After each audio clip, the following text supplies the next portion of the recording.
It was like January of 2025, and I just really my gut was just like, "Holly, gratitude needs to be your focus for 2025." And little did I know, 6 weeks later, I would be walking into a one-on-one and learn that my role was eliminated. And so, man, did gratitude really matter in 2025? And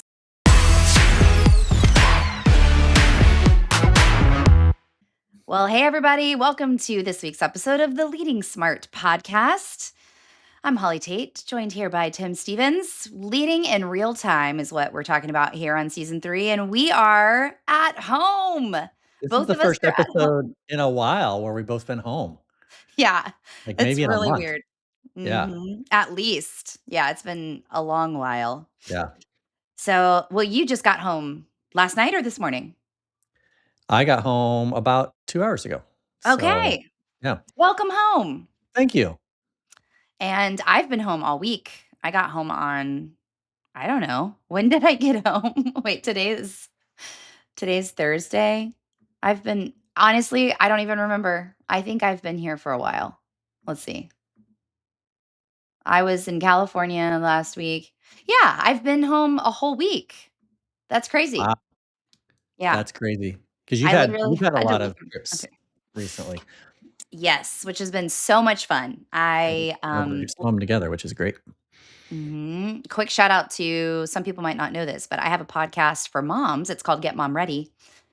And our goal is just normalize the pressures of modern motherhood. But I bring that up because the last 6 weeks have been a big, sprint of lots of different trips, some long, some short, some back to back. And so I just did an episode. I think it'll release, yeah, around maybe the same time as this one of what it was like as a mom navigating all that. And quick shout out to you, Tim, because I brought Iris with me on our Mhm. last gathering. And man, that first day and a half was like She the got dream. she I got a was, little sick then. yeah, I mean, it was the dream. And then all of a sudden she woke up in the middle of the night and we found out she had the flu.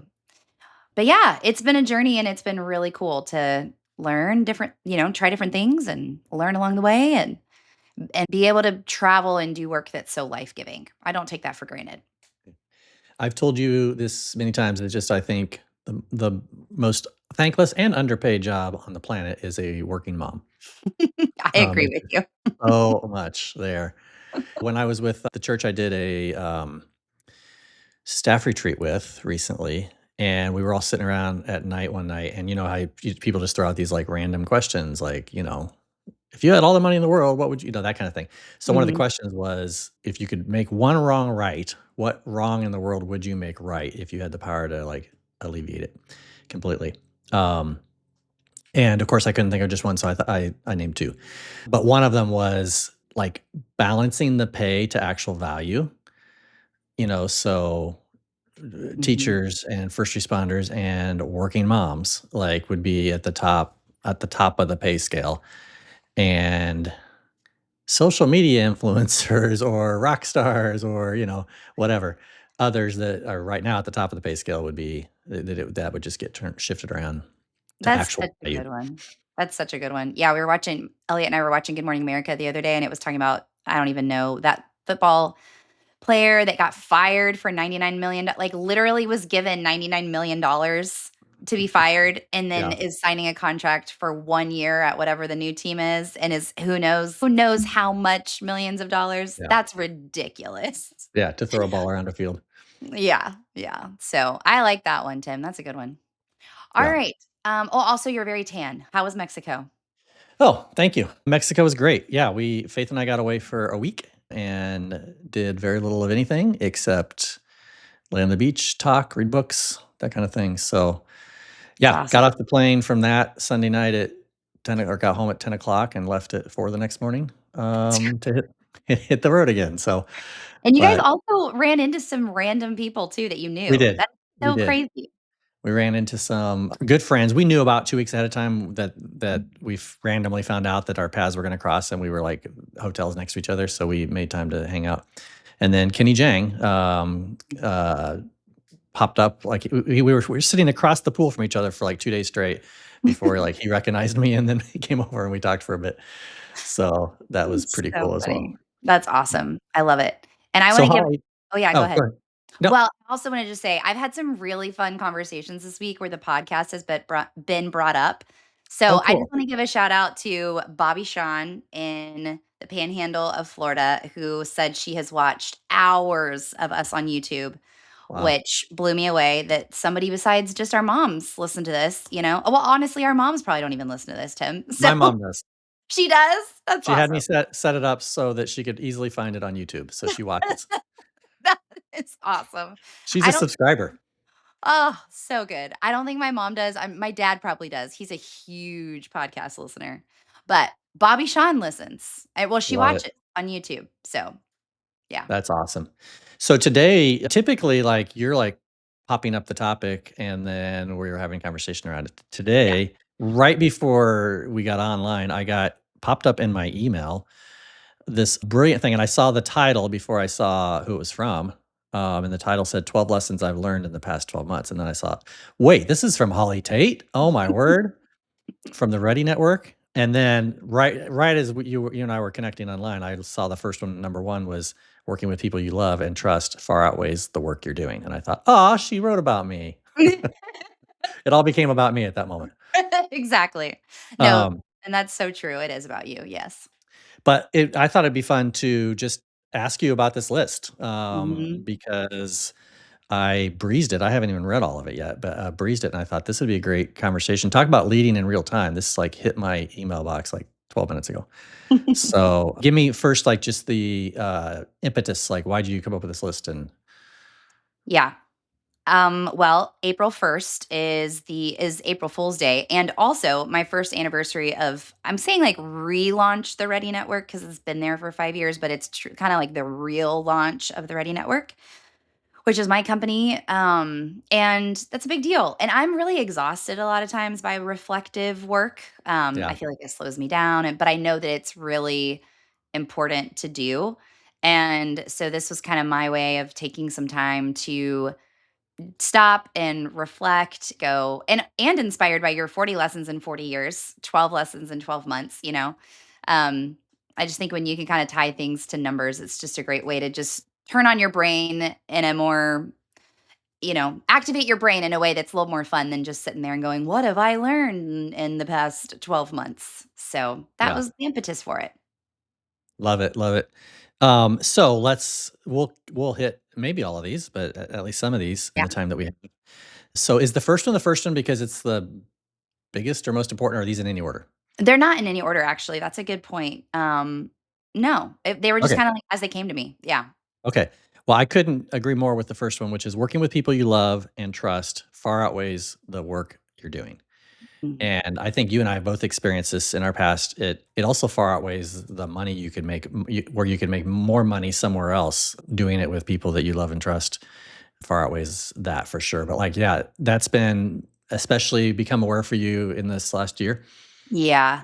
I think especially coming off of a season where, because and I think you and I have both talked about this before, like there's been times where even on the same team, there's seasons where you feel so connected and you genuinely love working with those folks who are on your team.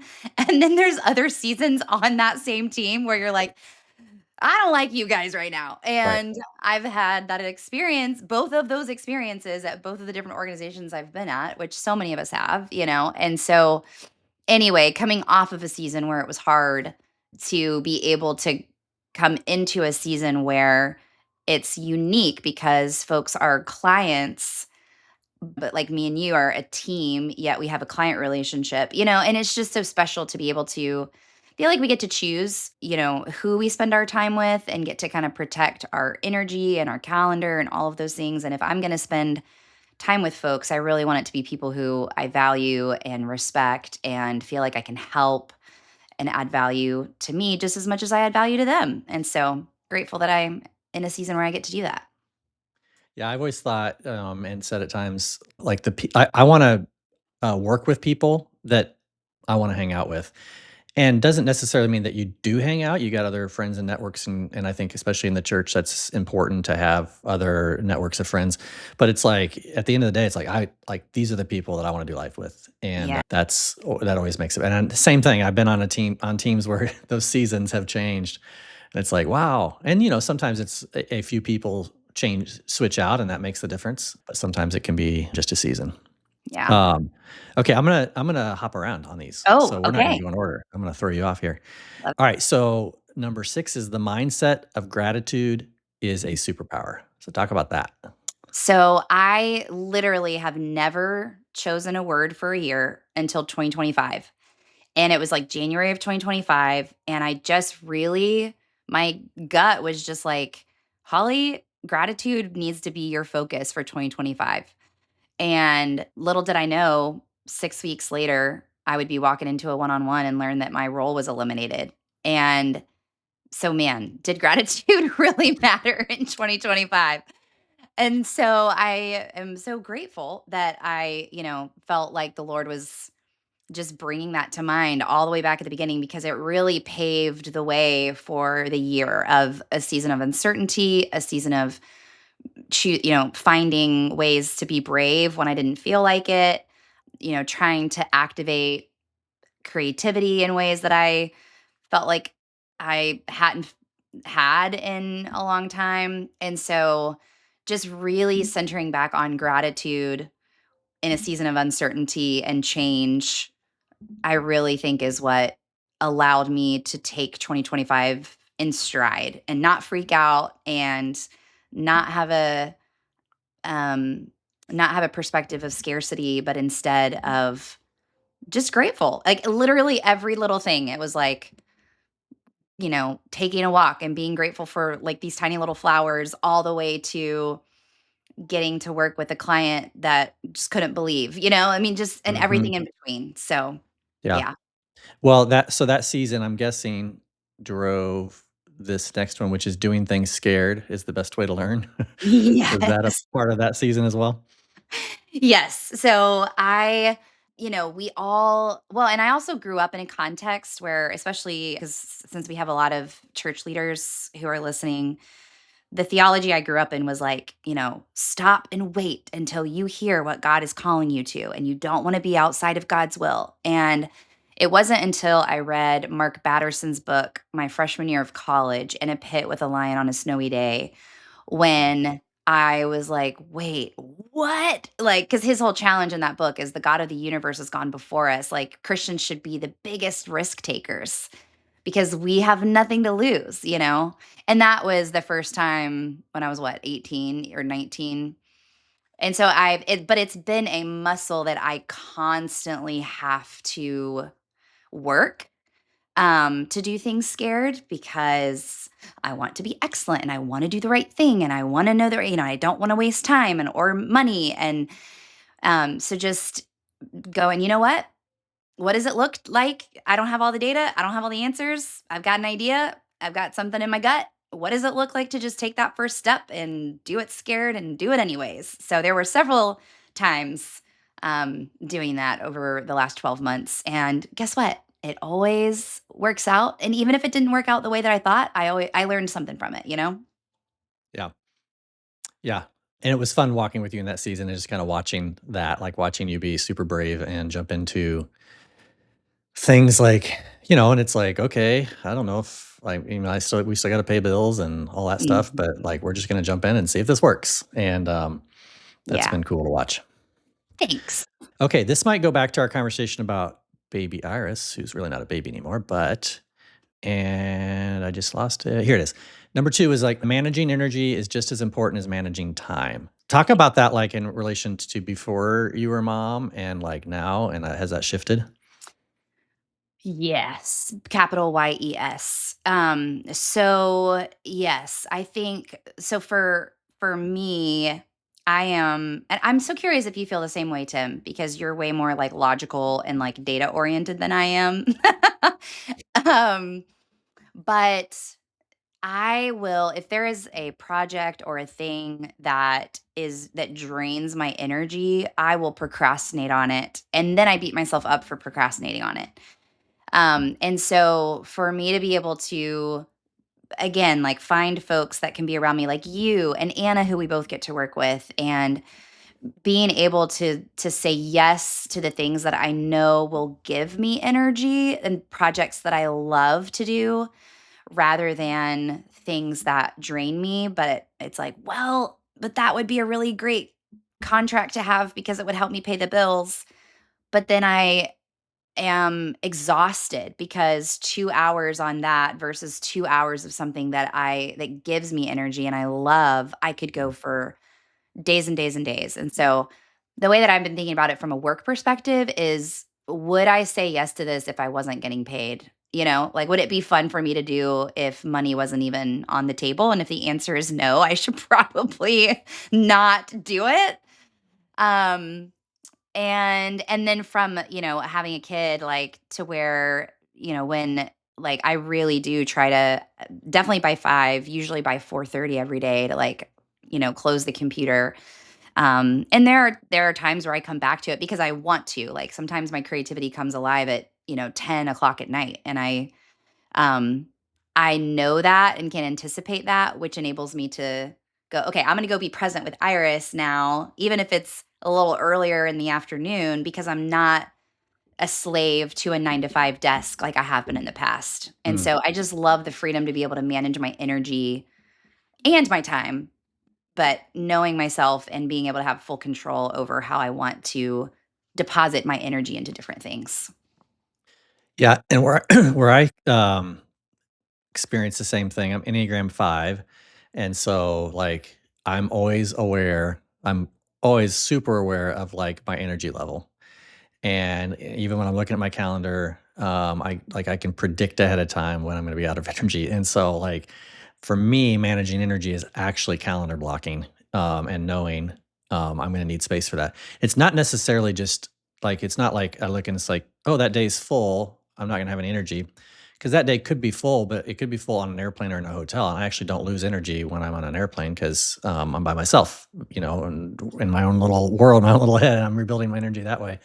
So it's not Mhm. necessarily just a schedule thing, but it's like knowing, like, if I'm in a room with friends, it doesn't drain my energy at all. If I'm in a room with a brand new church board, I'm going to be pretty sucked dry at the end of that, couple hours. So that's for me Yeah. is like I just have to be very intentional about calendar blocking. Yeah, And you've also done, though, something that I still am inspired by you by is, like, you will put vacations on you schedule vacations ahead of time, yep. which is so, we still haven't gotten in that rhythm, but we need to. But you and Faith are so good about that. Like, you just did one, you have another one this summer because, yeah, you'll be gone for a couple weeks at a time, And so for you to have those so that you have that light at the end of the tunnel when you know you'll be able to reset is a great way that you manage energy. And psychologically, like, when you're 2 weeks out from a vacation and it's a really, difficult season, just psychologically, it's like, okay, we can do this.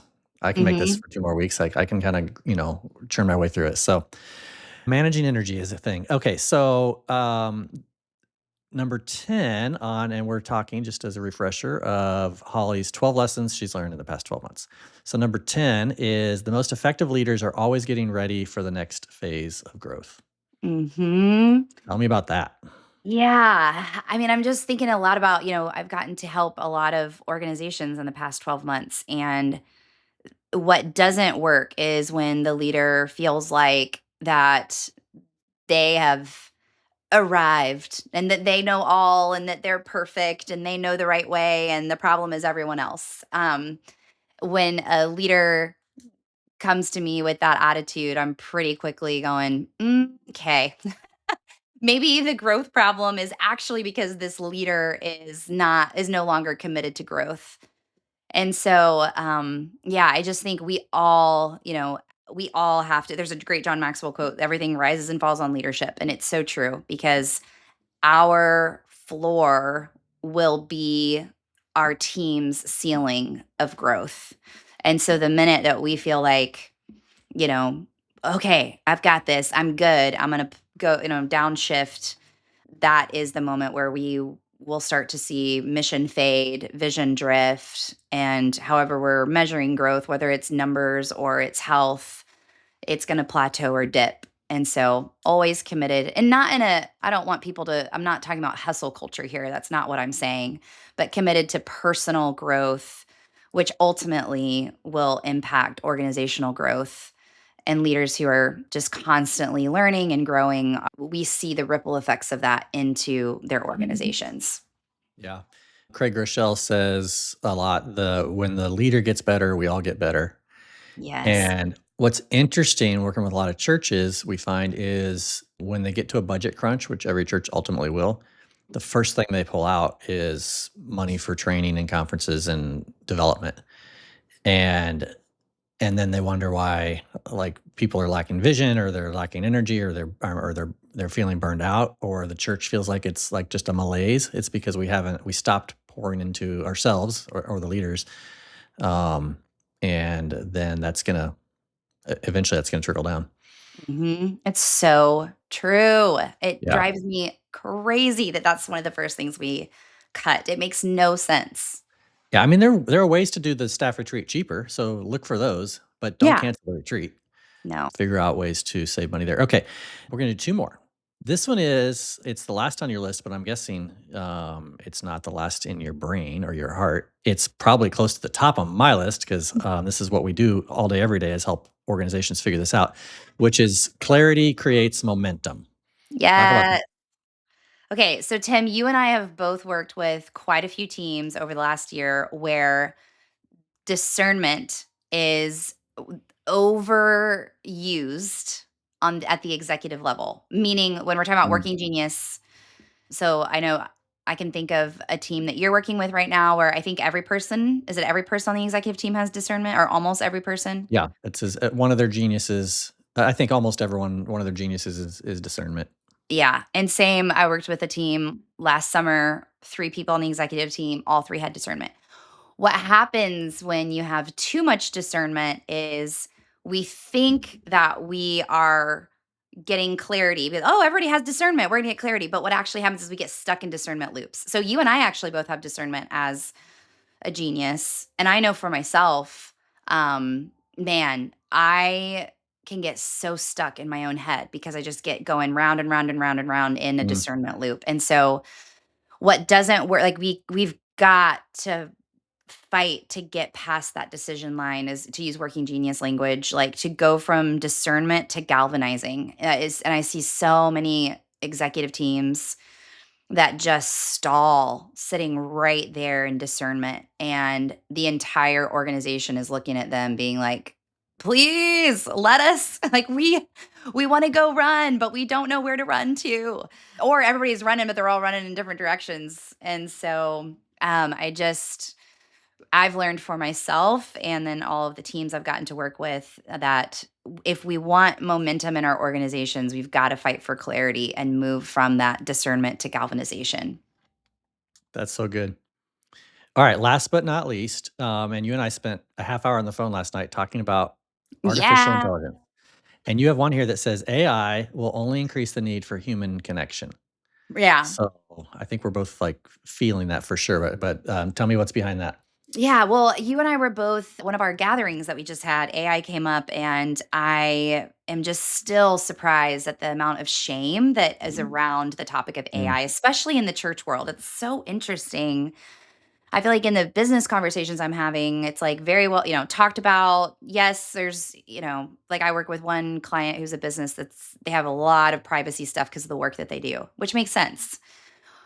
But in the ministry world, there's just so much guilt and shame still around it. And I mean, we are past the point. Like if you are still resisting using AI, you are already light years behind, because I'm using AI and I already know I'm light years behind mhm. because it's changing so fast and I'm not adopting things as fast as I want to.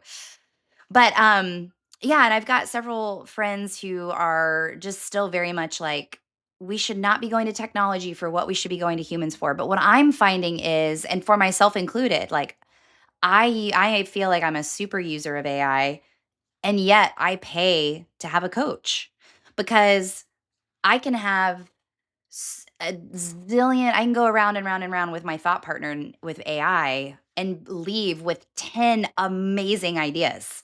How do I know what is the right one to put my time and resources behind. And I feel like it's only the human connection of someone who knows you, who has context, who can challenge you, who can hold you accountable, who can help you discern.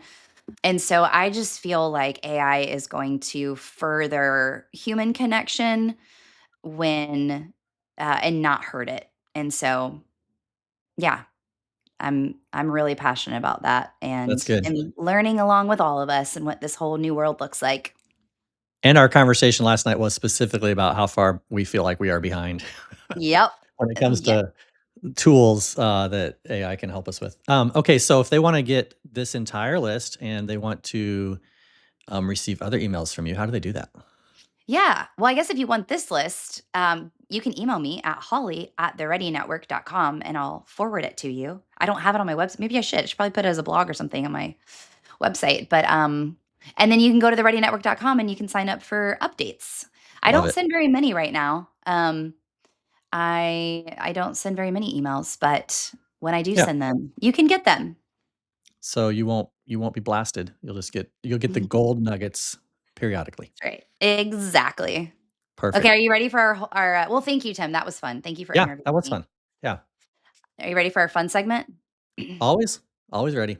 Okay, speaking of emails, what is like an email newsletter or I guess email updates that you get that you like actually read that you love getting?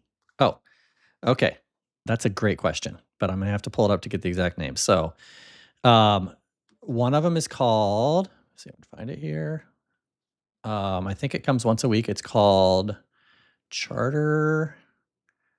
Uh, boy, why can I not find it? Let me guess. You haven't even said this yet, and I'm guessing that it's all about like markets, investing, money. No, it's really about it would be business oriented, but it's about like significant business trends, mega trends or Oh, trends. cool. Like the and I can't find the name of it, but we'll put it in the show notes. Do we have show notes, Holly? Yeah, we do. Mhm. Okay, we'll put it in the show notes. But so that's one I like. There's another one called USA Facts. Okay. And it's the guy who used to run, is it Intel? I can't remember. Um, but it's basically cutting through the noise of politics where people are just like pulling facts out of their butt and just making stuff up. And it like actually like recently like actual facts on immigration over time, Cool. immigration Okay. enforcement over Yeah. time. And these are, I mean, undeniable, like sourced facts. So that's Yeah. another one I like. I follow a podcast, and she has a Substack that I get called Unbiased Society, I think is the name of it. Her name's Okay. Jordan, forget her last name, but she's a young attorney and just takes the political whatever the political news of the day is and really just like right down the center, zero politics whatsoever, just kinda helps untangle it for you. So that's That another one. Those are 3. Do you have I any? haven't I have not heard of any of those. So that's Oh, yeah. alright. My favorite is Seth Godin. Yeah. I have been getting his emails for I don't even know, probably 15 years now. I don't know. And even today, he sent 2 today because he sends one you get at like 4 or 5 a.m. in the morning, which are his, typical short snippets of wisdom. But today he sent one later in the day that was he was interviewed on Mel Robbins' podcast, which I already watched like 15 minutes earlier today and just wanted to run through a wall, even not even, halfway through the episode because they're both just so inspiring. But yeah, his is the one that I am like the most consistent with. I also subscribe to Shane Parrish. No, Ferris. Wait. I always get him confused with Tim Ferriss. Shane Parrish. Yeah, Pete. Okay. His is called Brain Food, and it's great because it's broken up into 3 sections, and the first section, which is the one that I read the most consistently, are literally 3 one-liners, and it's just great quotes, like, you know, awesome one-liner Yeah. quotes that are, like, inspiring or motivating. So those are the 2 emails that I get. That's great. That Yeah, was a fun game. Okay, so let's talk about put out an announcement earlier this week about 3 new team members on Leading we Smart. did. So Pick one of the 3 and tell us about them. Okay, Brandy Watterson. She is phenomenal. She has both church and education and business experience. So she's a unicorn and is just an overall incredible human and mom and wife and friend. You and I have both heard from and consulted with many churches who feel stuck when it comes to their school. Sometimes it's a daycare or a day school. Sometimes it's a Mother's Day Out program. Sometimes it is a full on private K through 8 or high school. And so we reached out to Brandy and we're like, hey, she owns schools here in Houston and also owns a school curriculum company that she has written curriculum. And like, hey, could you help these churches? And so she said, of course, I would love to. And so I even just had a call. Literally, we sent out that email and already had somebody book a call because that exact thing. They're just stuck. Their school has been around for over 30 years and has been doing the same thing the same way they've always done it. And are looking to just raise the bar on what that might look like. And so Brandy's going to get to help them reimagine the future of what that school should look like as a growth engine for the church. So that is Brandy, and we are so excited to have her on the team. Yeah, she's such an amazing human. My wife and I vacation have several times with her and her husband, and they're such great people. Another one would be Sutton Turner, and Sutton's helping us. Sutton's certified as an executive coach. He's been an executive pastor at a very large church. We both worked with him at Vanderbloemen. Mm. He's not getting on airplanes, so he's not doing like consulting with churches in on site, but he is doing virtual executive coaching, coming alongside leaders. One executive pastor that Holly and I know really well, that he began working with a little over a year ago and just signed on to work with him for another year. So he's doing some really good work in that area. And then Tim Gaucher, who we both got to work with as well. Yeah. Tim is helping us specifically in the areas of succession and board governance. And Tim has worked in consulting with hundreds of churches and was a lead pastor for, I think, 20 or 25 years. I don't remember. Was a cop early on in his career. I don't know if you remember that, Holly, but he was a I policeman. do. I think it was in Detroit, maybe. That's intense. Yeah. And so anyway, great guy. And it's just expanding our ability to serve churches with succession and board governance. Yeah. He also has lots of nicknames. We used to call him, we used to, at Vanderbilt, we call you First Timothy and him Second Timothy. That's right. Yeah. Timmy Timmy G. G. Yep. Yep. And his last name looks like, to me, in my head, every time I see it, I think gotcha, because it Yeah. looks like it's Gaucher, but it looks like gotcha. So Gotcha. Yeah. anyway, yeah, it's just so cool, Tim. We'll have to do, because this year will be your 3-year anniversary. Is that right? Four. August. Yeah. Uh, Coming up in the end of August will be 3 years. So maybe you'll have to do 36 lessons you've learned in 36 Okay. months. All right. Seems like a lot. Maybe we'll start with 3. Yeah. 3 Okay. lessons in 3 years. Three lessons in 3 years. Yeah, that's All great. right, everybody. Well, thanks for listening. As always, head on over to leadingsmart.com where you can do lots of things. You can subscribe. If you're not, I'm still surprised some people are listening to our podcast but don't get our weekly emails. So head on over there to get our weekly emails where we do let you know about our weekly podcast and all other announcements from us, like our gathering dates and all of those things that you want to stay updated on. You can also download our ebook that accompanies this season, which is the Simply Strategic Show re a new edition, reboot. The What's the word? the 20-year no, it's the original Anniversary. episodes. It's the anniversary. It's Yeah, a the big word. anniversary Yeah. edition. I was like, I know there's an adjective I'm missing here. And lots of other downloadable resources that we have, like ebooks and templates. And then, yeah, we will be announcing we've already had several people fill out the form that are like, let me know about your gatherings. So those will be coming out in June. So make sure you go over to leadingsmart.com, subscribe so you can get updated when those dates are announced. All Yeah, right, thank you. Tim, have a great day at home today and tomorrow. I know you get to play pickleball in the morning, which you're excited about. I do. I'm very excited. And I'll talk to you later. All right. See ya.